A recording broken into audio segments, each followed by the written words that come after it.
Hi guys, I'm Whitney. Welcome back to my channel. Today, I've finally wanted to get out the video that I've been trying to make for a while, but life just keeps getting in the way. I wanted to rank all of the 2022 Hugo Award winners in the categories that I voted for and show to you the ranking of my votes. I already created a video all about the Hugos, its history, how the votes are tabulated, all of that stuff. So for this video, I voted in 5 of the 16 categories, and I also voted in the Lodestar. The Lodestar finalists for this year were Chaos on the Catnet by Naomi Kritzter, Iron Widow by Zoran J. Zhao, The Last Graduate by Naomi Novik, The Redemptor by Jordan Ifuego, A Snake Falls to Earth by Darcy Little Badger, and Victories Greater Than Death by Charlie Anders. So the only 2 that I had really read in this category were The Iron Widow and The Last Graduate. The Last Graduate is a second in a series that I had a really good time with. I'm actually currently reading the 3rd and final book in that trilogy, but of all of these, I actually voted for The Last Graduate to be my number 2 rank and Iron Widow to be number 1 because I enjoyed Iron Widow so much. I highly recommend, if you haven't read it and you're down for a YA, go check that out and let me know what you think. The winner of this category was The Last Graduate by Naomi Novik. Now, for those of you who don't know, this caused a lot of ruckus and controversy and grumbling within the community. This is not something that I knew unless I had gone to the Hugos, but everybody was a little bit upset about this category and this winner because apparently that Naomi Novik had done some kind of interview and she had said that her series was an adult fantasy series and really pushed it and marketed it as such, and yet she's accepting a YA award. So a lot of people were really upset about this. I had not seen or heard about this interview, so if you know anything about it, please let me know in the comments down below. I'm kind of interested. Now let's get into the Hugo categories. Let's do the best dramatic presentation, the movie, or the long form.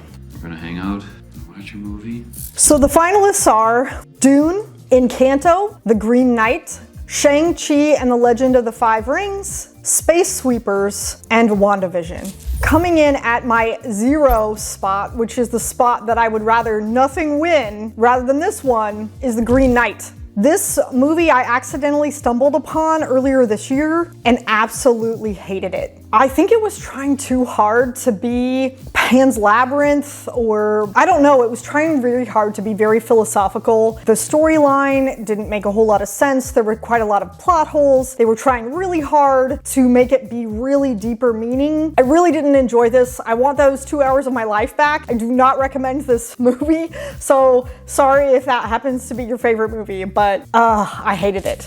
From there, I voted Shang-Chi and the Legend of the Five Rings. Now, believe it or not, this one came in as my number 5 because I did enjoy this movie, but it was just a plain fun Disney movie. It didn't have the depth, especially in the side characters, that I really thought there was room for. I thought it was, again, a little bit childish. I know that Disney is for kids. I mean, go watch Shrek and you'll see what I mean, right? My donkey fell in your waffle hole.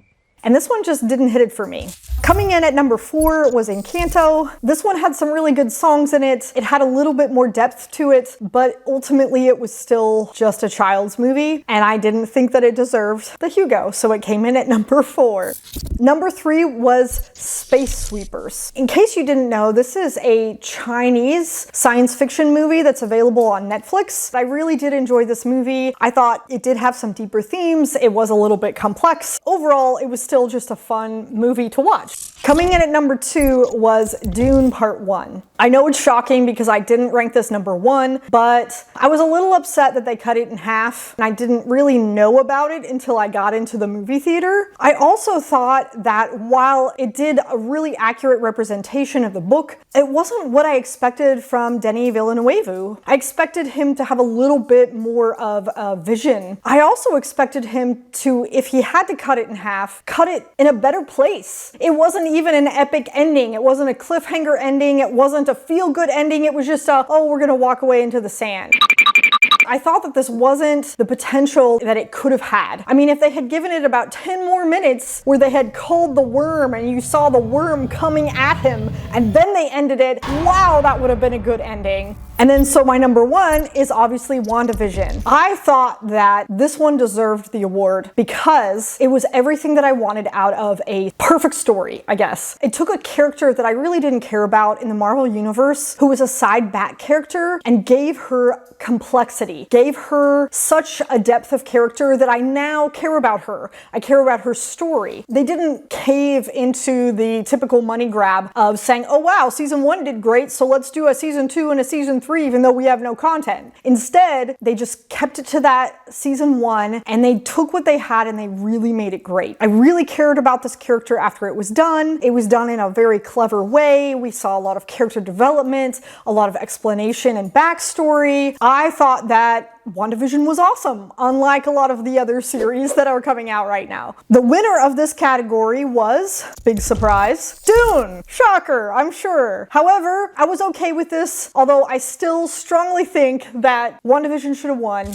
Now let's do Best Dramatic Presentation Short Form, and the finalists are The Wheel of Time, For All Mankind, Arcane, The Expanse, Loki, and Star Trek Lower Decks. I did see a lot of these different seasons and a lot of these very specific episodes. If you're interested about specifically which episode for which series, you're welcome to go ahead and look those up. I will link for you the ultimate list down below. I don't think it's important to list the specific episodes since most people just voted on the series that they liked the most. My rankings were number 6, Star Trek Lower Decks. The truth is that this was an animated cartoon, and while it is a lot better than some of the previous Star Trek stuff that's been coming out lately, it just doesn't always hit for me. It's not always my sense of humor. I just liked it the least of all of these. Number 5 is actually The Wheel of Time. The thing that I can't get over is that they advertised it so highly, and yet it just took what was essentially the core of the Wheel of Time book series and broke it for politics reasons. They're like, oh no, we can't make a separation of genders, even though that's what the series is all about. So we'll change the fundamental aspect of Wheel of Time. That interpretation doesn't work for me. I'm not very happy about it. I think that if you're going to just mess around with races and casting, that's fine. I think that if you need to change the story a little bit to update it, that's fine. But this was the core fundamental piece of that series, and so I can't get over that. Therefore, it's my number 5. Number 4 for me was Loki. I thought this series started out really fun and really interesting. There was a great premise and it had a lot of potential. It sort of petered off at the end.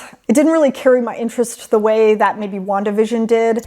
My number 3 came in as The Expanse. Now I know this is really a shocker, especially for a lot of my friends, because I love The Expanse series. I love the TV show. I've made my brother and everyone I know watch it. I really like the book series and I'm making my way through that. I love The Expanse, but for me, as far as storytelling goes, the other two I liked more. Number 2 is For All Mankind. This is a series that I didn't know about until I started this project. It really surprised me how well done this series is. In case you don't know, this series is a alternate history, space raced style, where instead of Americans landing on the moon first, Russia did it first. And so instead of us leading the pack, we're constantly playing catch up, and how this really changed our technology and our history and our mindset in time. It was so good. I highly recommend you check this out. I was really surprised by how good this is. But then, of course, that leaves my number 1 to be Arcane. I absolutely loved every episode of Arcane. I thought that this series had everything I love about good storytelling. It had beautiful art. It had very fleshed out, complex characters, even the side characters. Everybody had an arc. Everything about this series was spectacular. I think that of all these series, Arcane should have won.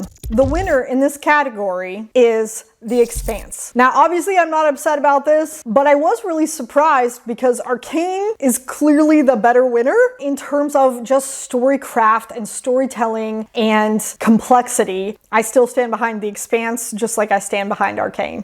On to the next category, which is the best series category. Some of these series are very long. I think the longest one was like 14 or 15 books, and there was no way I was going to get through all of those. The 6 finalists are The Greenbones Saga by Fonda Lee, The Kingston Cycle by C.L. Polk, The Merchant Princes by Charles Stross, the Terra Ignota series by Ada Palmer, the Wayward Children series by Sean Ann McGuire, and The World of the White Rat by Tink Kingfisher. I tried really hard to read the first book of each of the series so I could vote. Of all of the series, the one that I hated the most, or the one that I felt like shouldn't win this award, was the Wayward Children series by Sean Ann McGuire. So I gave this one a 0 because I have read several books in this series. It's a series of novellas. I gave it a 0 because A, it's not even completed yet. I didn't know that you could include the series until it was done. I'm not sure if I was unclear on the rules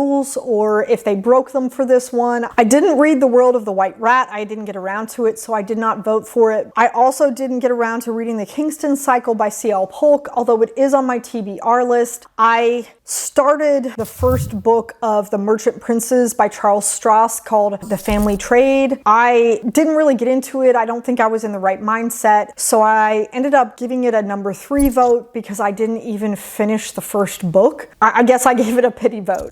And then my number 2 is The Greenbone Saga by Fonda Lee, because I did finally get to Jade City, which was very gangster fantasy. Although gangster fantasy really isn't my jam. It doesn't live up to the hype for me like it does for so many other people, but I will get around to reading the second and the third books. And then my number 1 series is the Terra Ignota series. I did get around to reading the book 1 called Two Like the Lightning. This book blew me away. It was so complex and so in-depth and so unique. I have never read anything like it. I would probably say that if you wanted a starter series for Gene Wolfe's Shadow of the Torturer, you should read the Terra Ignota series. I thought it was that good. I thought it was spectacular. If I finish this series, this could be on my best sci-fi fantasy novels of all time. I was very impressed with it. That was how my ranking system goes. And the winner here, of course, was Wayward Children by Sean Ann McGuire, the one that I didn't like the most. So what I discovered in the Hugos that was really interesting for me was that Sean Ann McGuire wins a lot of things.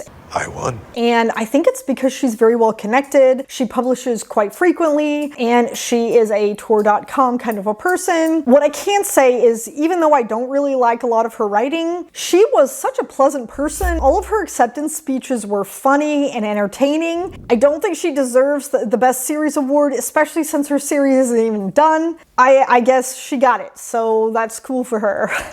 The Best Novella series, we have 6 finalists here. Across the Green Grass Fields by Sean Ann McGuire, which is part of the Wayward Children series. Elder Race by Adrian Tchaikovsky. Fireheart Tiger by Aliette de Bodard. The Past is Red by Catherine Valiente. Psalm for the Wild-Built by Becky Chambers, and A Spindle Splintered by Alex Harrow. Across the Green Grass Fields is Wayward Children number 6 of allegedly about 10. This is a portal fantasy novella. What's interesting about Sean Ann McGuire, as I mentioned before, is that she has a lot of technical aspects of her writing that are perfect, but for me, I can never relate to or care about her characters. And it happens so consistently with almost all of her work that I started calling it McGuire syndrome. And I use it in describing several other books that have had this similar issue. So I'm not sure if other people are with me on that, but you should definitely let me know if you've had a similar experience. That book is obviously my number 6 or my number 0. I probably should have rated it 0, but I did rate it number 6. My number 5 was Fireheart Tiger by Aliette de Bodard. I was really surprised by this one. It felt unfinished. It felt like she should have either done the novel or just narrowed it down to a short story. I don't think she knew what she was doing with this one, and I really disliked it. Oh, I'm so sorry, because I've liked Aliette de Bodard's other stuff.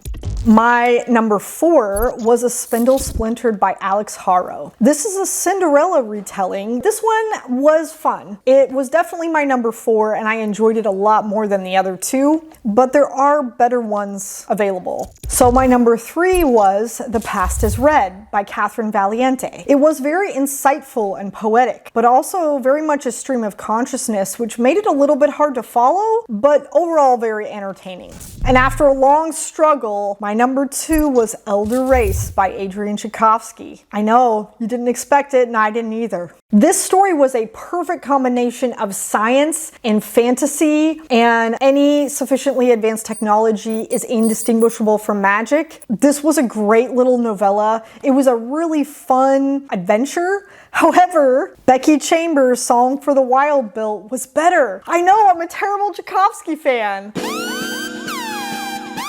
But it's true. If Tchaikovsky was gonna win, I want it to be for one of his best works. And this isn't his best work. This isn't your best video. So while I encourage you to read it, I want you to know that he has better. However, Psalm for the Wild Belt could be Becky Chambers' best work. And if she's gonna win, I want her to win for her best work. And it's a heartwarming, fuzzy adventure. It is a combo between science fiction and self-help, which I didn't know you could combine. I was very surprised by the moral conclusions that this little tiny novella came to, and it was truly a heartwarming adventure that was very representative of Becky Chambers. So I'm really proud to say that this is the one category that I guessed right, and the winner is Psalm for the Wild Built by Becky Chambers. This was one that I was really happy about. However, going to the Hugos made me realize, especially in the novella category, that there is quite a bias towards Tor.com novellas specifically. Every single novella that was on this finalist list comes from Tor.com, and a lot of other publishers who are smaller who also have novellas were not represented in this list. And a lot of people that I spoke to at the Hugos who were surrounding us, because there's a lot of discussion happening as these awards are being given out, talked about how there is a huge